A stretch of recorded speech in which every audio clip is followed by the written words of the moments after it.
ಬಿಸಿ ಬಿಸಿಯಾದ ಗಂಜಿ ಜೊತೆಗೆ ಒಂದು ಮಾವಿನ ಹಣ್ಣಿನ ಸಾರಿದರೆ ಒಂದೆರಡು ತುತ್ತು ಅನ್ನ ಜಾಸ್ತಿಯೇ ಊಟ ಮಾಡಲಿಕ್ಕಾಗ್ತದೆ. ಇವತ್ತು ಮಾವಿನ ಹಣ್ಣಿನ ಒಂದು ಸಾರನ್ನು ಒಂದು 10 ನಿಮಿಷದ ಒಳಗೆ 10ರಿಂದ 15 ನಿಮಿಷದೊಳಗೆ ಹೇಗೆ ಮಾಡ್ಬೋದು ಅಂತ ಹೇಳೋದನ್ನು ತೋರಿಸ್ಕೊಡ್ತಾ ಇದ್ದೇನೆ. ಇವತ್ತು ನಾನು ಬೇರೇನೂ ಮಾಡಲಿಲ್ಲ, ಹಾಗಾಗಿ ಸಾರಿನ ಹಾಗೆ ಮಾಡಿದೆ. ಇಲ್ಲದಿದ್ದರೆ ಇದನ್ನು ಪಲ್ಯ ಥರ ಕೂಡ ಮಾಡಿಕೊಳ್ಬೋದು ಅಥವಾ ಗೊಜ್ಜು ಥರ ಕೂಡ ಮಾಡಿಕೊಳ್ಬೋದು. ಇದರ ಜೊತೆಗೆ ಒಂದು ಸ್ವಲ್ಪ ಕುಡು ಚಟ್ನಿ ಹಾಕ್ಕೊಂಡು ಒಂದು ಸಿಂಪಲ್ ಆದ ದಕ್ಷಿಣ ಕನ್ನಡದ ಅಥವಾ ಸೌತ್ ಕನ್ನಡದ ಒಂದು ಊಟವನ್ನು ಮನೆಯಲ್ಲಿ ಹೇಗೆ ಮಾಡ್ಬೋದು ಅಂತ ಹೇಳೋದನ್ನು ತೋರಿಸ್ಕೊಡ್ತಾ ಇದ್ದೇನೆ. ಕುಡು ಅಂದರೆ ಹುರುಳಿ ಚಟ್ನಿಯ ರೆಸಿಪಿ ನಾವು ಆಲ್ರೆಡಿ ಹಾಕಿದ್ದೇವೆ. ಇವತ್ತು ಮಾವಿನ ಹಣ್ಣನ್ನು ಉಪಯೋಗಿಸ್ಕೊಂಡು ಒಂದು ಸಾರನ್ನು ಹೇಗೆ ಮಾಡೋದು ಅಂತ ಹೇಳೋದನ್ನು ನೋಡುವ. ನಾನೊಂದು 5-6 ಕಾಡು ಮಾವಿನ ಹಣ್ಣು ತಗೊಂಡಿದ್ದೇನೆ. ಕಾಡು ಮಾವಿನ ಹಣ್ಣು ಇಲ್ಲ ಅಂತ ಹೇಳುವವರು ಈಗ ಅಂಗಡಿಗಳಲ್ಲಿ ಕೂಡ ಸಣ್ಣ ಸಣ್ಣ ಮಾವಿನ ಹಣ್ಣುಗಳು ಸಿಗ್ತದೆ. 100 ರೂಪಾಯಿ 120 ರೂಪಾಯಿ ಅನ್ನಿದೆ ಕೆಜಿಗೆ. ಕೇಳಲಿಲ್ಲ ನಾನು, ನಮಗೆ ಕಾಡು ಮಾವಿನ ಹಣ್ಣು ಇದೆ ಹಾಗಾಗಿ ಕೇಳಲಿಲ್ಲ. ಬಾಣಲೆಗೆ ಮೊದಲಿಗೆ 1 ಟೀ ಸ್ಪೂನಷ್ಟು ಎಣ್ಣೆ ಹಾಕ್ಕೊಂಡು ಒಂದು ಸ್ವಲ್ಪ ಉದ್ದಿನಬೇಳೆ, 1 ಟೀ ಸ್ಪೂನಷ್ಟು ಜೀರಿಗೆ, 1-2 ಚಿಟಿಕೆಯಷ್ಟು ಇಂಗು, 1 ದಂಡಿನಷ್ಟು ಕರಿಬೇವಿನ ಸೊಪ್ಪನ್ನು ನೋಡಿ ಈ ಥರ ಕೈಯಲ್ಲೇ ಅರ್ಧ ಮಾಡಿ ಹಾಕಿ, ಅದು ಒಳ್ಳೆ ಪರಿಮಳ ಬರ್ತದೆ. ಇಡೀ ಸೊಪ್ಪು ಹಾಕೋದ್ರಿಂದ ಈ ಥರ ಅರ್ಧ ಮಾಡಿ ಹಾಕೋದು ಅದಕ್ಕೆ ಹೆಚ್ಚು ರುಚಿ. ಇದನ್ನು ಈಗ ಸಾಸಿವೆ ಹಾಗೂ ಜೀರಿಗೆ ಸಿಡಿಯೋವರೆಗೆ ಅದನ್ನು ಫ್ರೈ ಮಾಡಿಕೊಳ್ಳಿ.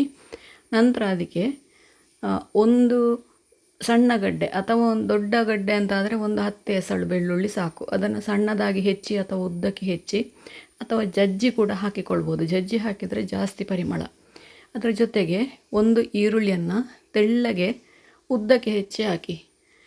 ನೀವು ಚಿಪ್ಸ್ ಮಾಡುವಂತಹ ಇದರಲ್ಲಿ ಮನೆಯಲ್ಲಿ ನಿಮಗೆ ಸುಲಭವಾಗಿ ಅದನ್ನು ಉದ್ದಕ್ಕೆ ಹೆಚ್ಚಲಿಕ್ಕೆ ಸುಲಭ ಆಗ್ತದೆ. ಅದರಲ್ಲಿ ಹೆಚ್ಚಿದರೆ ನಾವು ಆರಾಮವಾಗಿ ಹೆಚ್ಚಲಿಕ್ಕೆ ಆಗ್ತದೆ ತೆಳ್ಳಗೆ. ಆ ಥರ ಹೆಚ್ಚಿ ಹಾಕಿ, ಇಲ್ಲ ಕೈಯಲ್ಲಿ ಚಾಕು ಮೂಲಕ ಕೂಡ ಹೆಚ್ಚಿ ಹಾಕ್ಕೊಳ್ಬೋದು. ಈಗ ಅದು ಅಲ್ಲಿ ಫ್ರೈ ಆಗ್ತಾ ಇರಲಿ. ಅಷ್ಟೊತ್ತಿಗೆ ನಾವು ಈ ಮಾವಿನ ಹಣ್ಣನ್ನು ಕಟ್ ಮಾಡಿಕೊಳ್ಳುವ. ಮಾವಿನ ಹಣ್ಣನ್ನು ಮೊದಲಿಗೆ ಚೆನ್ನಾಗಿ ತೊಳ್ಕೊಳ್ಬೇಕು. ತೊಳ್ಕೊಂಡು ನೋಡಿ, ಅದು ಇಡೀ ಹಾಕ್ಲಿಕ್ಕೆ ಆಗೋದಿಲ್ಲ, ಯಾಕೆಂದರೆ ಒಳಗಡೆ ಹುಳ ಇದ್ದರೆ ನಮಗೆ ಗೊತ್ತಾಗೋದಿಲ್ಲ. ಹಾಗಾಗಿ ಪ್ರತಿಯೊಂದನ್ನು ಕೂಡ ತೆಗೆದು ಕಟ್ ಮಾಡಿ ಚೆಕ್ ಮಾಡಿಕೊಳ್ಬೇಕಾಗ್ತದೆ. ಈ ಥರ ನೋಡಿ ಎಲ್ಲವನ್ನು ಕೂಡ ತೆಗೆದು ಅದನ್ನು ನೀಟಾಗಿ ಕಟ್ ಮಾಡಿಕೊಳ್ಬೇಕು. ಒಳಗಡೆ ಚೆಕ್ ಮಾಡಿಕೊಳ್ಬೇಕು ಹುಳ ಉಂಟಾ ಅಂತ ಹೇಳಿಕೊಂಡು. ಕೆಲವು ಸತಿ ಕಪ್ಪಾಗಿರ್ತದೆ, ಕೆಲವು ಸತಿ ಸಣ್ಣದಾಗಿ ಹುಳ ಇರ್ತದೆ, ಹಾಗೆ ಅದನ್ನೆಲ್ಲ ಚೆಕ್ ಮಾಡಿ ಹಾಕ್ಕೊಳ್ಬೇಕಾಗ್ತದೆ.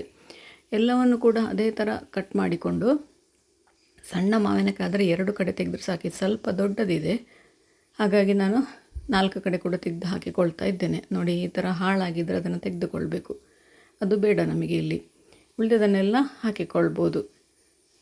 ಇದನ್ನು ಈಗ ಒಂದು ಸೈಡಿಗೆ ಇಟ್ಕೊಳ್ಳುವ. ಈಗ ನಮ್ಮ ಒಗ್ಗರಣೆಗಿಟ್ಟ ಈರುಳ್ಳಿ, ಬೆಳ್ಳುಳ್ಳಿ ಹಾಗೂ ಉಳಿದ ಸಾಮಗ್ರಿಗಳು ಫ್ರೈ ಆಗಿ ನೋಡಿ ಇದು ರೆಡಿಯಾಗಿದೆ. ನೋಡಿ ಇಷ್ಟು ಫ್ರೈ ಆದರೆ ಸಾಕಿದು. ಒಂದು ಸ್ವಲ್ಪ ಮೆರೂನ್ ಕಲರ್ ಬಂದರೆ ಸಾಕಿದಕ್ಕೆ. ಈಗ ಇದಕ್ಕೆ ಹೆಚ್ಚಿಟ್ಟಂತಹ ಮಾವಿನ ಹಣ್ಣನ್ನು ಹಾಕ್ಕೊಂಡು ಒಂದು 2 ನಿಮಿಷ ಅದನ್ನು ಫ್ರೈ ಮಾಡಿಕೊಳ್ಳಿ ಹಾಗೆಯೇ. ನಂತರ ಅದಕ್ಕೆ ಇಲ್ಲಿ ಈಗ ಒಂದನ್ನು ನೆನಪಿಟ್ಕೊಳ್ಳಿ, ನೀವು ಪಲ್ಯದ ಹಾಗೆ ಉಪಯೋಗಿಸದಿದ್ದರೆ ಇದಕ್ಕೊಂದು 1/4 ಕಪ್ಪಷ್ಟು ನೀರು ಹಾಕ್ಕೊಂಡ್ರೆ ಸಾಕು. ಪಲ್ಯದ ಹಾಗೆ ಕೂಡ ಇದನ್ನು ಸೈಡಿಗೆ ಉಪಯೋಗಿಸಿಕೊಳ್ಬೋದು. ನಾನಿಲ್ಲಿ ಇದನ್ನು ಇವತ್ತು ಸಾರು ಮಾಡ್ತಾ ಇರೋದು. ನಾನು ಬೇರೆ ಏನು ಪದಾರ್ಥ ಮಾಡಲಿಲ್ಲ ಇವತ್ತು. ಮಾವಿನ ಹಣ್ಣಿನ ಸಾರಲ್ಲಿ ಇವತ್ತು ಊಟ ಮಾಡ್ತಾ ಇದ್ದೇನೆ. ಹಾಗೆ ಇದನ್ನು 1 ಕಪ್ಪಷ್ಟು ನೀರು ಹಾಕ್ಕೊಂಡಿದ್ದೇನೆ, ಅಂದರೆ ಒಂದು ಅರ್ಧ ಲೀಟರ್ನಷ್ಟು ನೀರು ಹಾಕ್ಕೊಂಡಿದ್ದೇನೆ ನಾನಿಲ್ಲಿ. ನಿಮಗೆ ಎಷ್ಟು ಬೇಕೋ ಅಷ್ಟು ತೆಳ್ಳಗೆ ಮಾಡಿಕೊಳ್ಬೋದು ಅದನ್ನು. ಇದಕ್ಕೀಗ 1/4 ಟೀ ಸ್ಪೂನ್ ಅರಶಿನ, 1 ಟೀ ಸ್ಪೂನಷ್ಟು ಮೆಣಸಿನ ಹುಡಿ. ಇಲ್ಲಿ ನಿಮ್ಮ ಖಾರಕ್ಕೆ ಅನುಗುಣವಾಗಿ ಮೆಣಸಿನ ಹುಡಿ ಹಾಕ್ಕೊಳ್ಳಿ. ಹುಳಿ ಇದ್ದರೆ ಒಂದು ಸ್ವಲ್ಪ ಜಾಸ್ತಿ ಬೇಕಾಗ್ತದೆ, ಸಿಹಿ ಆದರೆ ಒಂದು ಸ್ವಲ್ಪ ಕಡಿಮೆ ಸಾಕಾಗ್ತದೆ. 1 ಟೇಬಲ್ ಸ್ಪೂನಷ್ಟು ಸಾಂಬಾರು ಪೌಡ್ರ್ ಹಾಕ್ಕೊಂಡಿದ್ದೇನೆ. ಸಾಂಬಾರಿಲ್ಲ ರಸಂ ಪೌಡ್ರ್ ಯಾವುದಾದ್ರೂ ಹಾಕ್ಕೊಳ್ಬೋದು. ಬೆಲ್ಲ, ನಿಮಗೆ ಸಿಹಿಗೆ ಎಷ್ಟು ಬೇಕೋ ಅಷ್ಟು ಬೆಲ್ಲ ಹಾಕ್ಕೊಳ್ಳಿ. ನಾನು ಇಷ್ಟೇ ಅಂತ ಹೇಳಲಿಕ್ಕೆ ಆಗೋದಿಲ್ಲ. ಮಾವಿನ ಹಣ್ಣು ಸ್ವೀಟ್ ಉಂಟು ಅಂತಾದರೆ ಒಂದು ಸ್ವಲ್ಪ ಕಡಿಮೆ ಸಾಕಾಗ್ತದೆ. ಮಾವಿನ ಹಣ್ಣು ಹುಳಿ ಉಂಟು ಅಂತಾದರೆ ಒಂದು 2-3 ಟೇಬಲ್ ಸ್ಪೂನಷ್ಟು ಬೆಲ್ಲ ಬೇಕಾಗ್ಬೋದು. ನನಗಿದು ಮಾವಿನ ಹಣ್ಣು ತುಂಬ ಸಿಹಿ ಇದೆ, ಹಾಗಾಗಿ 1 ಟೇಬಲ್ ಸ್ಪೂನಷ್ಟು ಬೆಲ್ಲ ನಾನು ಹಾಕ್ಕೊಂಡಿದ್ದೇನೆ. ನಂತರ ಬೇಯಿಸಿದ ನಂತರ ಅದು ಹುಳಿ ಬಿಟ್ಕೊಂಡ್ರೆ ಆಮೇಲೆ ಹಾಕ್ಕೊಳ್ತೇನೆ, ಆದರೆ ಅದರ ಅವಶ್ಯಕತೆ ಬೀಳಲಿಕ್ಕಿಲ್ಲ. ಮುಚ್ಚಳ ಮುಚ್ಚಿ ಒಂದು 5ರಿಂದ 7 ನಿಮಿಷ ಮೀಡಿಯಮ್ ಉರಿಯಲ್ಲಿ ಅದನ್ನು ಬೇಯಲಿಕ್ಕೆ ಬಿಡಿ. ಇಷ್ಟೇ ನಮಗೆ ಟೈಮ್ ಬೇಕಾಗಿರೋದು. ಇದು ನೋಡಿ ಈಗ ಬೆಂದು ಇದು ರೆಡಿ ಆಯಿತು. ಇದಕ್ಕೆ ನಾವು ಒಗ್ಗರಣೆ ಆಲ್ರೆಡಿ ಹಾಕಿದ್ದೇವೆ. ನೀವು ಒಗ್ಗರಣೆ ಹಾಕದೆ ಡೈರೆಕ್ಟಾಗಿ ಇದನ್ನು ಮಾಡಿಕೊಂಡ್ರೆ ಕೊನೆಯಲ್ಲಿ ಒಂದು ಒಗ್ಗರಣೆ ಮಾಡಿ, ಆವಾಗ ತುಂಬ ರುಚಿಯಾಗಿರ್ತದೆ. ನಮ್ಮ ಕಾಡು ಮಾವಿನ ಹಣ್ಣಿನ ಸಾರು ರೆಡಿ ಆಯಿತು. ಇನ್ನೊಂದು ಬಟ್ಲಿಗೆ ಅನ್ನ ಹಾಕ್ಕೊಂಡು ಇದನ್ನು ಹಾಕ್ಕೊಂಡು ಊಟ ಮಾಡಿ ಮೇಲಿಂದ ಒಂದು ಚಮಚ ತುಪ್ಪ ಹಾಕಿ ಊಟ ಮಾಡಲಿಕ್ಕೆ ಸೂಪರಾಗಿರ್ತದೆ. ನೀವು ಕೂಡ ಒಮ್ಮೆ ಇದನ್ನು ಖಂಡಿತ ಟ್ರೈ ಮಾಡಿ ನೋಡಿ, ಹೇಗಾಯಿತು ಅಂತೇಳಿ ಕಮೆಂಟ್ ಮೂಲಕ ನನಗೆ ತಿಳಿಸಿ. ಲೈಕ್ ಕೊಟ್ಟು ಶೇರ್ ಮಾಡಿ.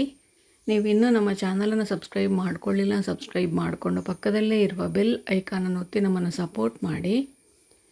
ನಮ್ಮ ಇನ್ಸ್ಟಾ ಹಾಗೂ ಫೇಸ್ಬುಕ್ ಪೇಜನ್ನು ನೀವು ಫಾಲೋ ಮಾಡ್ತಿಲ್ಲ ಅಂದರೆ ಅದನ್ನು ಕೂಡ ಫಾಲೋ ಮಾಡಿ.